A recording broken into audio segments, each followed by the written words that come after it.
Hola amigos de la Sociedad Peruana de Ultrasonido SPUN por la invitación. Me siento muy honrado. Lástima que no los puedo acompañar en vivo por compromisos previos, pero aquí estamos honrando nuestro compromiso.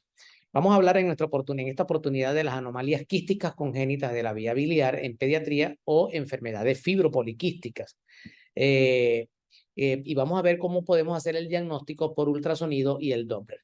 En las enfermedades fibropoliquísticas tenemos que reconocer los siguientes conceptos, que la vía biliar intrahepática se forma por una segunda capa de células que rodean a los hepatocitos dispuestos en torno a la vena porta y que se transforman en células de los conductos biliares que se transforman. Y esto forma la placa ductal a las 9 semanas aproximadamente del embarazo. La placa ductal es una placa de hepatocitos precursora de los conductos biliares y está localizada alrededor de las ramas venosas portales.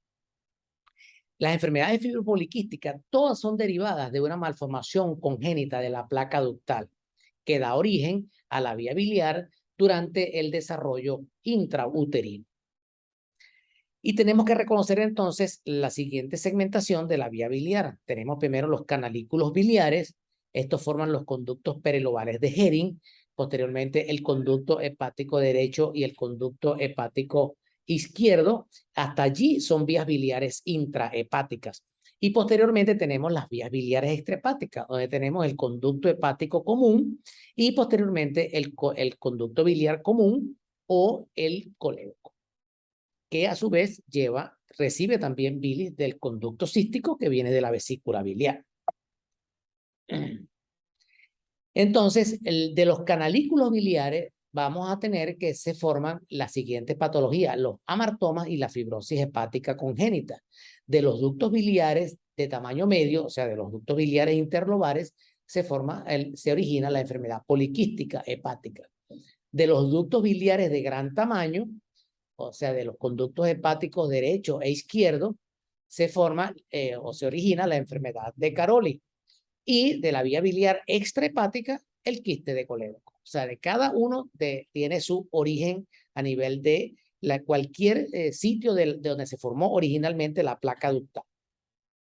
Entonces, tenemos entonces que las enfermedades fibropoliquísticas son el quiste de colédoco, la enfermedad poliquística autosómica dominante, la enfermedad de Caroli y la fibrosis hepática congénita, que como veremos posteriormente, se consideran una misma enfermedad en diferentes estadios. Y los amartomas biliares o enfermedad de von Meyenburg, la cual no vamos a tocar en esta clase porque es una enfermedad que se origina ya en el adulto. Y nosotros vamos a hablar de las anomalías quísticas congénitas de la vía biliar en pediatría. Entonces, en el diagnóstico por imágenes, por supuesto, tenemos estudios como la colangioresonancia, que es la gold estándar, la tomografía computarizada, el gammagrama con tecnesio 99, la colangiografía retrógrada endoscópica, pero nosotros vamos a ver cómo con el ultrasonido podemos acercarnos y hacer el diagnóstico de estas diferentes enfermedades fibropoliquísticas. Entonces, vamos a comenzar con el quiste de colédoco que se origina en la vía biliar extrahepática. El quiste de colédoco es la anomalía más frecuente de los ductos biliares, donde hay una dilatación congénita segmentaria de la vía biliar sin afectación de la vesícula ni el conducto cístico. En el 80 al 90% de los casos afecta a la vía biliar extrahepática, generalmente es igual en ambos sexos, es de causa desconocida y puede dar sintomatología temprana o a largo plazo, aproximadamente en 10 años. Sin embargo, hay quistes de colédoco que se han reconocido en adultos, ya en personas adultas. Y las complicaciones podrían ser en niños con la coledocolitiasis, coledocolitiasis, colangitis ascendente y eventualmente, muy raramente, abscesos intrahepáticos. La clasificación universal que se usa para el quiste de colédoco es la clasificación de Todani, en la cual, pues, esta clasificación nació aproximadamente en el año 1977 y él clasifica los quistes de colédoco en 5 grandes tipos. El tipo 1, el cual pues es del 50 al 80%, el tipo 2, que es el 2%, El tipo 3 aproximadamente del 1.4 al 4.5%, el tipo 4 del 15 al 35% y el tipo 5, que es la enfermedad de Caroli, que es el 20%. El diagnóstico, el 30% de los casos ocurren en el primer año de vida, el 50% entre el 1 a los 10 años y el 20%, como le dije anteriormente, pueden ser en la segunda década de la vida, en pacientes adultos. La colangioresonancia es el gold estándar con una sensibilidad del 96 al 100%, ya que nos permite delimitar la vía biliar, la unión biliopancreática y alteraciones postquirúrgicas. Tiene un alto valor predictivo negativo y pues tiene limitación como pequeños quistes, anomalías ductales menores, etc. La tomografía computarizada es muy útil prequirúrgica y para ver la vía biliar distal. Delimita la extensión de los quistes y detecta posibles lesiones malignas asociadas. Tiene una limitación que es difícil para determinar origen de imágenes quísticas sin dilatación de la vía biliar. La colangiografía retrógrada endoscópica está reservada para casos específicos, para identificación de coledococeles o quistes de colédoco tipo 3, para esfinterotomía y casos dudosos de resonancia magnética. La gammagrafía con tecnesio 99 es útil cuando hay una tomografía o resonancia dudosa y en la detección de ruptura espontánea de quistes y comunicaciones con la vía biliar, y permite ver la excreción biliar por una posible obstrucción. El ultrasonido es el método más utilizado, permite ver con claridad los quistes, como en este caso, tiene una amplia disponibilidad, tiene una sensibilidad bastante alta entre el 71 y el 97%, es muy útil antes de intervenir quirúrgica al paciente, de hacer la intervención quirúrgica al paciente, pero tiene, bueno, la limitación que es operador dependiente. Tenemos que aprender a hacer y a trabajar con este tipo de diagnósticos. La triada clásica de un quiste de colédoco, que es una triada clásica, pero que se cumple en menos de un tercio de los casos. Es la ictericia, una masa abdominal y el dolor. Este es un quiste de colédoco fusiforme tipo 1, como veremos más adelante. Una imagen característica quística con reforzamiento posterior, de contornos definidos, etc. Entonces, el quiste de colédoco tipo 1, según la clasificación de Todani, se divide en tres tipos. El tipo 1A, que es la dilatación proximal del colédoco, la tipo 1B, que es la dilatación distal, y del colédoco distal, perdón, y la tipo C, que es la dilatación de todo el trayecto del colédoco. Y nosotros podemos verlos ecográficamente, los tres tipos. Por ejemplo, aquí tenemos un quiste de colédoco proximal, que correspondería a un tipo 1A, dilatación fusiforme del colédoco. Aquí vemos la vena porta y podemos delimitar esta estructura que no capta color al Doppler color. Aquí tenemos un quiste de colédoco 1B, donde el colédoco proximal está completamente normal, pero la dilatación ocurre en el colédoco distal. Y aquí tenemos uno tipo C, donde está dilatado todo el trayecto del colédoco. La dilatación fusiforme de todo el trayecto del colédoco. Entonces es el tipo C. Aquí tenemos otro tipo C, mucho más grande, donde está dilatado todo el trayecto del colédoco. El quiste de colédoco tipo 2, o también denominado divertículo coledociano, es el que más se parece a un quiste, pero no es el más frecuente. Es el menos frecuente, aproximadamente el 2% de los casos. Y este quiste va a emerger a través de un pedículo del colédoco medio o de cualquier parte del colédoco y forma un quiste. Un quiste redondeado, bien definido, como se ve cualquier quiste, y lo importante es esto, demostrar el pedículo de donde emerge este quiste, y por eso es que se llama divertículo coledociano. Aquí lo tenemos con una colangiografía intraoperatoria. Este caso corresponde a nuestro caso. Todos nuestros casos son corroborados quirúrgicamente, es nuestro gol estándar, y aquí vemos este quiste de colédoco y el postoperatorio. Aquí tenemos otro quiste de colédoco tipo 2, aquí tenemos la vesícula biliar y aquí vemos el pequeño pedículo y el quiste de colédoco redondeado, bien definido, correspondiente a un quiste de colédoco tipo 2. Aquí tenemos otro quiste de colédoco tipo 2 y perfectamente se le puede demostrar el pedículo que emerge de la parte media del colédoco. El quiste de colédoco tipo 3, o denominado colédococele, es la dilatación quística del colédoco retropancreático. Y este quiste es el más proclive a que el paciente tenga cuadros eventuales de pancreatitis. Generalmente se le pueden detectar pequeños cálculos y también barro biliar. Y como vemos, pues es la dilatación quística del colédoco retropancreático. Aquí lo tenemos y aquí lo tenemos también. Es el denominado colédoco cele. Pequeños cálculos y partículas de barro biliar se pueden observar en este tipo de quistes y son causales de pancreatitis. Recuerden, anatómicamente el conducto de Wirsung drena muy cercano al colédoco en el duodeno y puede haber reflujo de bilis o de barro biliar o de pequeños cálculos hacia el conducto de Wirsung. Aquí tenemos un paciente que tuvo una pancreatitis demostrada ecográficamente y tenía pequeños cálculos, los cuales se verificaron posteriormente en el acto quirúrgico. Recordemos que les dije que todos nuestros casos son corroborados quirúrgicamente. Aquí tenemos otro quiste de colédoco tipo 3 con pequeños calculitos y pequeñas partículas de barro biliar en su interior. Y el quiste de colédoco tipo 4, según la clasificación de Todane, es la dilatación quística múltiple del colédoco con dilatación de los conductos biliares. El tipo 4A es la dilatación quística múltiple del colédoco y también de las vías biliares de los conductos hepáticos, del hepático derecho y del hepático izquierdo. Y el tipo 4B es la dilatación quística múltiple del colédoco, pero sin dilatación de los conductos biliares intrahepáticos. Entonces, los quistes de colédoco tipo 4 generalmente tienen una vesícula bastante grande porque tiene una vesícula que le cuesta drenar. Entonces, aquí tenemos dilatación quística múltiple de todo el quiste de todo el colédoco y una vesícula bastante grande. Este es un quiste de colédoco tipo 4A con dilatación de los ductos biliares intrahepáticos. Aquí tenemos otro ejemplo de un quiste de colédoco tipo 4A, donde hay dilatación no solamente del colédoco, sino también de los ductos biliares intrahepáticos. Y una vesícula bastante grande con bastante barro biliar, ya que estas vesículas tienden a tener dificultad para el drenaje. Aquí tenemos un quiste de colédoco tipo 4B, donde hay dilatación del trayecto del colédoco, pero no hay dilatación de los conductos biliares intrahepáticos.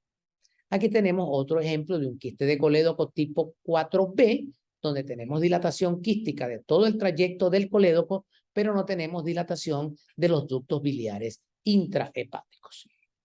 Este es el caso anterior, se hizo una colangioresonancia y como les dije, nuestros casos son comprobados.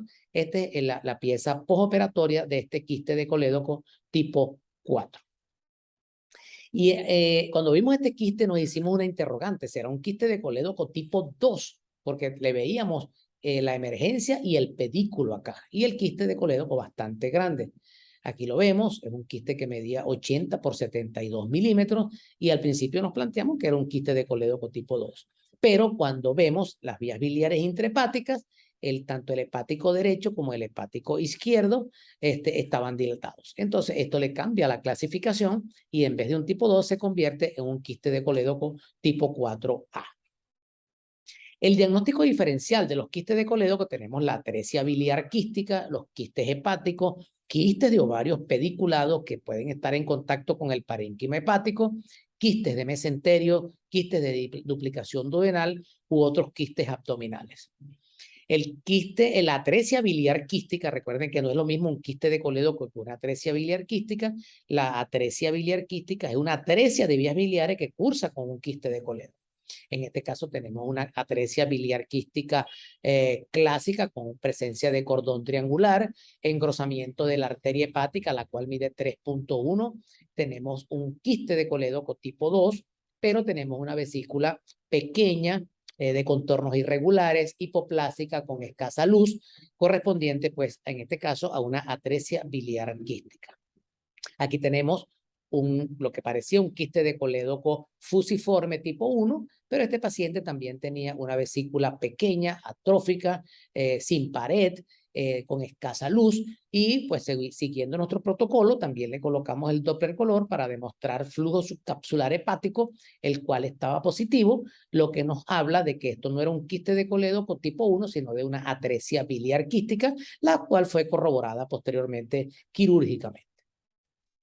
El otro diagnóstico diferencial con quistes hepáticos, quistes intrahepáticos, como en este caso, quistes simples hepáticos, hay que estar seguro de que sea un quiste hepático y no un quiste de coledo.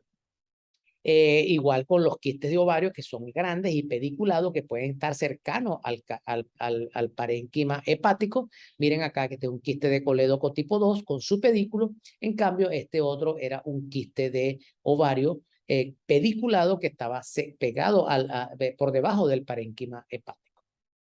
Los quistes de ovario a veces son fáciles de diagnosticar porque tienen septos, tienen algunas veces residuos y tienen estos denominados quistes hijos que son característicos o patognomónicos de los quistes de ovario. El otro diagnóstico diferencial con los divertículos duodenales, que se ven como imágenes anecoicas, redondeadas, bien definidas en el hilio hepático, pero que les podemos demostrar o no peristaltismo y pues corroborando, pues, y también con la clínica del paciente. El paciente cursa con vómitos, no tiene colestasis ni ictericia, y aquí tenemos entonces la corroboración con el estudio de vías digestivas de que se trataba de un divertículo duodenal. Aquí tenemos un recién nacido de 1 mes con vómitos biliosos a repetición. Vemos que la vía biliar estaba completamente normal y que teníamos esta otra imagen quística con el signo de doble pared, que en este caso correspondía a un quiste de duplicación intestinal. Los quistes de duplicación intestinal tienen algún contenido ecogénico en su interior y tienen este signo de doble pared donde vemos mucosa ecogénica con halo hipoecóico, característico de los quistes de duplicación. Ok, pasamos ahora a la segunda patología de las enfermedades fibropoliquísticas o anomalías quísticas congénitas de la vía biliar en pediatría, y vamos a hablar de las que se originan en los ductos biliares interlobares, y esa es la enfermedad poliquística autosómica dominante. La enfermedad poliquística autosómica dominante se caracteriza porque el paciente va a cursar con quistes hepáticos y con quistes renales. Esa es la característica. Y también se denomina enfermedad poliquística hepatorrenal del adulto, pero se visualiza en niños con poca frecuencia, pero se puede visualizar. Es una enfermedad multisistémica con quistes en hígado, riñón, vaso, páncreas, y también están descritos quistes en las vesículas seminales. Está asociada a aneurismas cerebrales en un 15%. Nunca he visto una asociada a aneurisma cerebral, y el diagnóstico generalmente es en la tercera o cuarta década de la vida, pero podemos verlas en niños. Y la apariencia ecográfica es de quistes biliares simples, anecoicos, bien definidos, no comunicados a la vía biliar, y presencia de imágenes quísticas similares en otros órganos.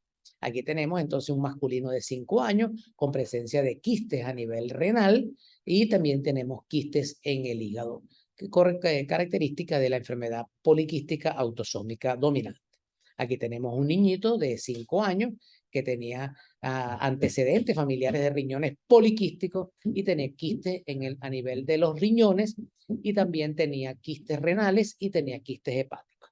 Aquí tenemos otra niñita, una femenina de 6 años, con quistes a nivel hepático y también quistes renales con antecedentes familiares de enfermedad poliquística autosómica dominante.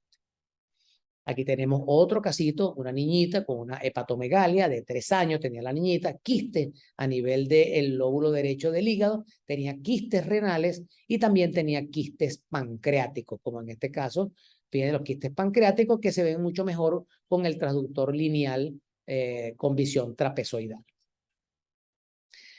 Pasamos ahora a las otras patologías que corresponden a las enfermedades fibropoliquísticas, donde tenemos la enfermedad de Caroli y fibrosis hepática congénita. Como les dije, para muchísimos autores esto corresponde a una misma enfermedad, pero en estadios diferentes. Entonces, la enfermedad de Caroli y la fibrosis hepática congénita son malformaciones similares de la placa ductal embrionaria, pero en diferentes niveles del árbol biliar. Y muchos autores, como les digo, consideran a ambas como la enfermedad de Caroli y la fibrosis hepática congénita como una misma enfermedad en diferentes estadios.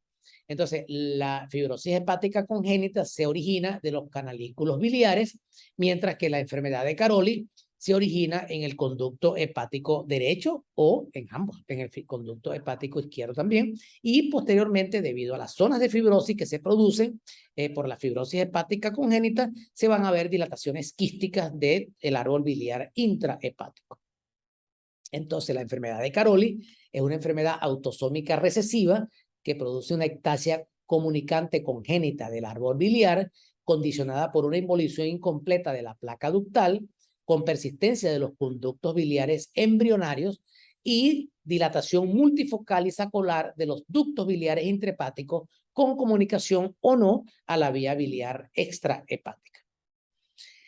Entonces, la enfermedad de Caroli tenemos dos tipos, la enfermedad de Caroli pura y el denominado síndrome de Caroli. La enfermedad de Caroli pura se observa en adultos, cursa con dilatación de las vías biliares intrahepáticas con un parénquima hepático normal y sus complicaciones pueden ser litiasis, colangitis y accesos hepáticos, es menos grave y es poco frecuente. En cambio, en los niños está el denominado síndrome de Caroli y de ahora en adelante hablaremos en los niños de síndrome de Caroli, que se observa en niños con dilatación de las vías biliares intrahepáticas asociado a fibrosis hepática congénita, produce cirrosis, hipertensión portal y es mucho más grave. La fibrosis hepática congénita, al igual que el Caroli, es una enfermedad autosómica recesiva que cursa con fibrosis periportal, dilatación quística de las vías biliares intrahepáticas, porque es el Caroli, asociada a enfermedad poliquística renal autosómica recesiva, todas son de origen recesivo, con signos de hipertensión portal derivada de la fibrosis periportal, cirrosis, hepatoesplenomegalia, ascitis y posteriormente colaterales portosistémicas.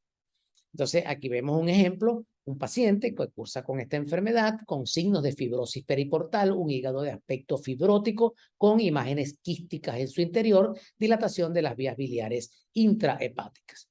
Miren la paciente con una fibrosis hepática congénita severa, miren acá, fibrosis hepática congénita severa y pequeñas imágenes quísticas intrahepáticas correspondiente a una fibrosis hepática congénita y síndrome de Caroli.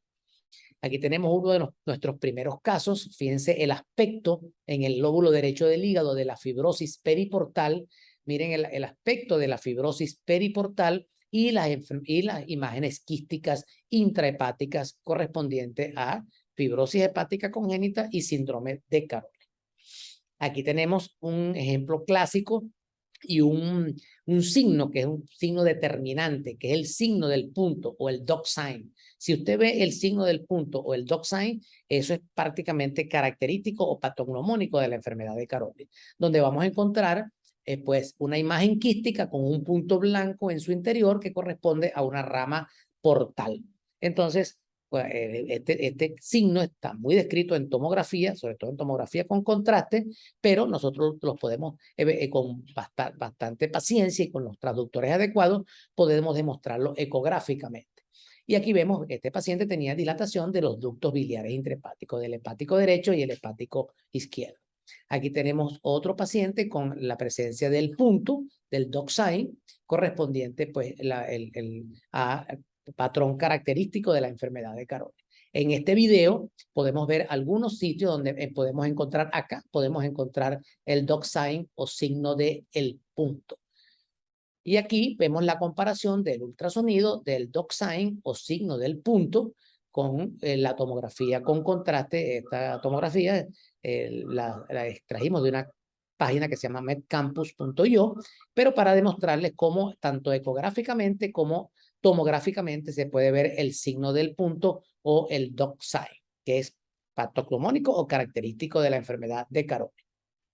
En los pacientes con enfermedad de Caroli y fibrosis hepática congénita, vamos a tener signos de hipertensión portal, arteria hepática con un pico sistólico y un índice de resistencia elevado. Podemos encontrar signos de hipertensión portal con disminución de la velocidad de flujo en el sistema porta e incluso con signos de flujo invertido eventualmente.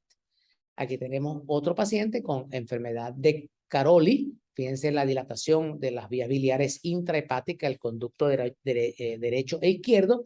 Y recordar que estos pacientes generalmente cursan con un colédoco normal, a menos que eventualmente haya comunicación de del Caroli con la vía biliar extrahepática, que no es tan frecuente. Y estas enfermedades están ligadas a la enfermedad poliquística renal autosómica recesiva, que cursa con nefromegalia bilateral, fibrosis hepático-portal, hipoplasia pulmonar, insuficiencia renal y pues nefrograma prolongado. La enfermedad poliquística renal autosómica recesiva son riñones muy grandes, con aumento difuso de la ecogenicidad, que produce una sonolucencia periférica, donde vamos a encontrar múltiples pequeños quistes que uno le da reforzamiento posterior al otro, y eso hace que el riñón se torne hiperecoico, y pues ocasionalmente vamos a encontrar quistes grandes y medulares, los cuales son demostrables mejor con los transductores lineales de alta resolución. Generalmente estos pacientes tienen diagnóstico prenatal y pues están asociados a fibrosis hepática congénita. Esta foto cortesía de un amigo de allá del Perú, el doctor César Pastor Marrero. Aquí tenemos ejemplos de riñones con enfermedad poliquística renal autosómica recesiva, riñones muy grandes, muy hiperecoicos, riñones ecogénicos con quistes córtico-medulares demostrables con los transductores adecuados. Este fue nuestro primer caso hace muchísimos años, en el año 2001, 22 años ya de que diagnosticamos nuestro primer caso de fibrosis hepática congénita con enfermedad de Caroli y enfermedad poliquística renal autosómica recesiva. Otro paciente con enfermedad de Caroli, miren los quistes, miren las zonas de fibrosis periportal y el aspecto de estos riñones que es característico de esta enfermedad. Entonces, como conclusión y ajustándonos al tiempo que nos dio nuestro amigo Bruno Sagástegui y pues y todos los amigos de la Sociedad Peruana de Ultrasonido, la SPUM, las enfermedades fibropoliquísticas del hígado se producen por una malformación congénita in útero de la placa ductal. Son 5 enfermedades. La enfermedad de von Meyenburg, que es la que se ve en adultos y esa no la tocamos, el quiste del coledo con la enfermedad de Caroli, la fibrosis hepática congénita y la enfermedad poliquística autosómica dominante. Y el médico imagenólogo debe reconocerla para su diagnóstico y su diferenciación. Con esto me despido, ajustándome al tiempo. Mi correo electrónico, guasipati9@gmail.com. Los invito también a participar en la página de la Sociedad Latinoamericana de Radiología Pediátrica. Y muchísimas gracias, y pues lamento no acompañarlos en vivo, pero compromisos previos adquiridos me lo impidieron. Un gran abrazo, y cualquier pregunta, amigos, me la pueden hacer llegar a través de mi WhatsApp o a través de mi correo electrónico. Muchísimas gracias.